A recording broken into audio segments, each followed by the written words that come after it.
Guide to the Bodhisattva's Way of Life, is the life on how to be a spiritual gorilla.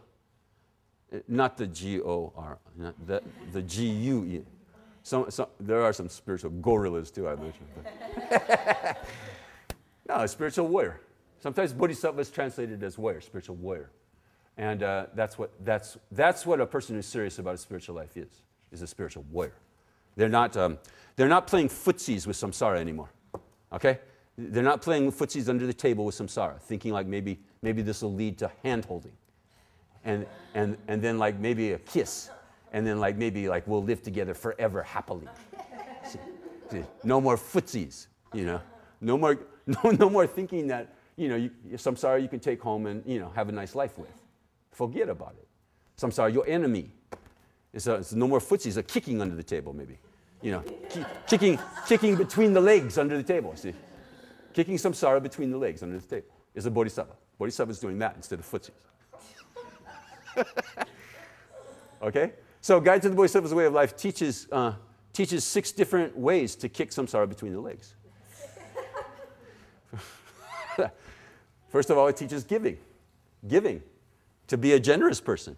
To be a person who's interested in what they can do for someone else instead of what someone else can do for them. So giving. And, you know, you heard about that before? It's like, you know, oftentimes nowadays I'm just convinced that everything I say, you've already heard. It's not like I'm going to say anything new tonight, except for maybe, you know, the imagery. The metaphors might be the only new thing you hear. But the rest is just like, what, you haven't heard about generosity before? You haven't heard that it's better to give than to receive? See, who said that? We're coming up to the Christmas season now, the Hanukkah Christmas nexus of greed. You see, where consumer capitalism, like they depend on buying. In this season, it's like something like 30–40% of the buying of the whole year occurs this time of year. And you know, nobody needs anything, basically. Nobody needs anything. It's just ridiculous. If you want to give something this Christmas, give them time, for example. That would be really nice. Give somebody, like, promise them to spend an afternoon with them, instead of like giving them some other gadget they probably already have and will return, you know, on the day after Christmas. Give them time, give them love, give them something else besides just another meaningless consumer product. But people who need products, you know, we'll give them a product maybe, you know, but most of us don't need it. You know, it's quite, even in our lifetime, things have changed like this. I remember when I was growing up, when my sisters would get a doll, for example, for Christmas, because they didn't have dolls. See, they'd get a doll. I'd get like a car, a race car, because they didn't have cars. But now everybody's got everything. You know, you have to go to like special stores to find stuff that people didn't know they even invented yet. Like, right? Brookstone or whatever those stores are. They just got like, you know, right? Because everyone's got everything else. We've already got everything else. So giving, you know, giving means any number of things. It does mean material things. When people need material things, you should give them that. But it also means the gift of love, the gift of, and love means what would make you happy. That's what love means. Not what can you do for me that would make me happy. That's not love. I love you. What are you going to do for me, you see? Right? Which is, again, like in our society, that's how love's kind of constituted, right? And it's reinforced at every turn. You know, you look at the TV shows, you look at, especially at soap operas.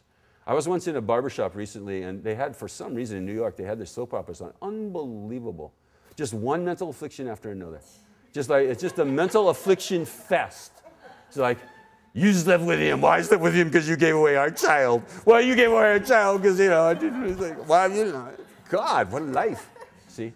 And those kinds of shows, they encourage you to think that love means what the other person's going to do for you. I love you. What are you going to do for me? And that's not love. That's the opposite of love. Love means, what can I do for you? So the gift of love, the gift of protection from fear, they say, is another form of giving. Protection from fear. It means, you know, when living beings see you coming, they don't head for cover.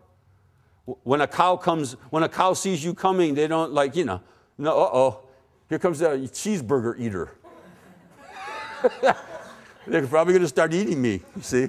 Or when an ant sees you coming, they don't think, uh-oh, somebody's going to squish me.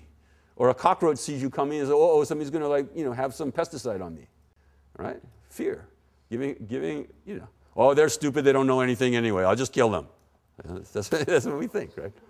But living beings all are equal in the sense of wanting to avoid pain and maximize happiness. And that's the case with cockroaches and ants all the way up to human beings. They just want to avoid pain and live happy lives. So, as a bodhisattva, as a saint in training, you learn to not be the cause of fear in other beings' lives, you see. To be a friend rather than someone that they fear. And then the highest form of giving is the gift of what they call dharma, the gift of dharma. When somebody is asking you for advice on how to deal with the irritating person in their life, you don't say, well, get back at them even more. You see, you tell them how to break the cycle of their suffering by returning hatred with kindness, by returning irritation with patience, by returning, difficulty with ease. You exercise the antidote. Every mental affliction has an opposite. Every difficulty has its opposite.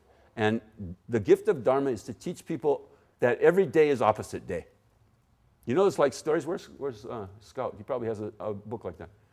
Those books where everything, the kids all of a sudden opposite days, so you put your pants on wrong and you put your back, Every day should be opposite. Emotionally, for most of us, every day is opposite day. When your inclination you can follow your instincts, okay? Follow your instincts. When your instinct tells you to do something, just do the opposite. And that you'll be almost always right. When your instincts, when somebody starts yelling at you, what is your instinct? When somebody comes and smacks you upside the head, what's your instinct? When somebody cuts you off in traffic, what's your instinct? You see? Follow your instincts and do exactly the opposite. See, and that's how you retrain your instincts so that someday you can follow your instincts and not just do the opposite. But you got to retrain them first. Our instincts are teaching us our instincts are what keeps us suffering. Our untrained instincts are what keeps the big wheel keep on turning. So we'll talk about the big wheel in a minute tonight, okay? The chain of pain. The chain of pain comes from just following instincts. It replicates, suffering replicates itself because we're living instinctually instead of smart. Instinctually instead of using our heads. No one would sit there in cold, rational thought and say, I know, the best thing to do here is to lose my temper. You see? No one would come to that conclusion. Let's see, I'll investigate my options here. Oh, I know, I'll do the one thing where I'll completely go out of control. I won't be able to think straight. I'll say things I'll regret in a few minutes. That'll be the best option.